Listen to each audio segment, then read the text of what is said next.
Korean EPZ আপনারা জানেন, Korean EPZ বাংলাদেশে যেগুলো বেসরকারি এবং বিদেশি বিনিয়োগের যেটা ইপিজেড, এটা ইপিজেড মানে এক্সপোর্ট প্রসেসিং জোন, একটা ইন্ডাস্ট্রিয়াল পার্ক, সেটা ২৫০০ একরের উপর একটা জায়গায়।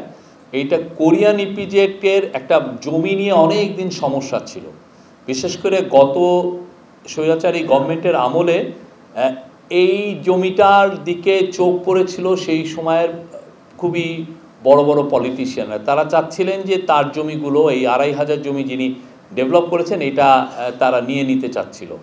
ফলে যেটা হয়েছে যে কোরিয়ান ইপিজেডের এই অনেক বড় বড় কোম্পানি, কোরিয়ান আপনি জানেন স্যামসাং, এরা অনেক বড় বড় কোম্পানি এখানে কোরিয়ান ইপিজেডে ইনভেস্টমেন্ট করতে চাচ্ছিল, কিন্তু এই যে জমি নিয়ে যে জটিলতা, সেটার কারণে এটা হচ্ছিল না, এই জটিলতাটা যাচ্ছিলই না। তো এত বছর ধরে কিহাকসুন, উনি বাংলাদেশে one of the largest investor, এবং কিহাকসুনের ইয়াংওয়াং হচ্ছে বাংলাদেশের লার্জেস্ট গার্মেন্ট এক্সপোর্টার।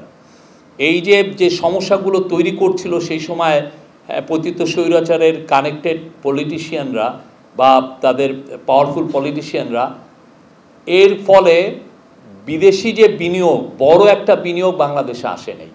এবং ইভেন কিহাকসুন নিজে বাংলাদেশের বিনিয়োগের বাইরে উনি অনেক বিনিয়োগ ভিয়েতনামে নিয়ে গেছেন, সেখানে তার কোম্পানি অনেক বড় হয়েছে।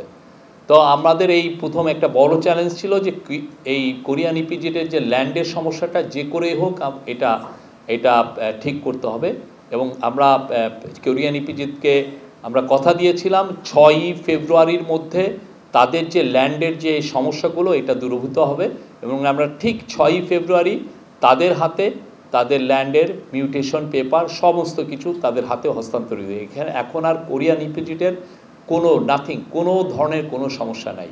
আমরা আশা করব কোরিয়ান ইপিজেডে বড় বড় বিনিয়োগ আসবে এবং এর ফলে হাজার হাজার জব তৈরি হবে, খুব ভালো ভালো জব তৈরি হবে।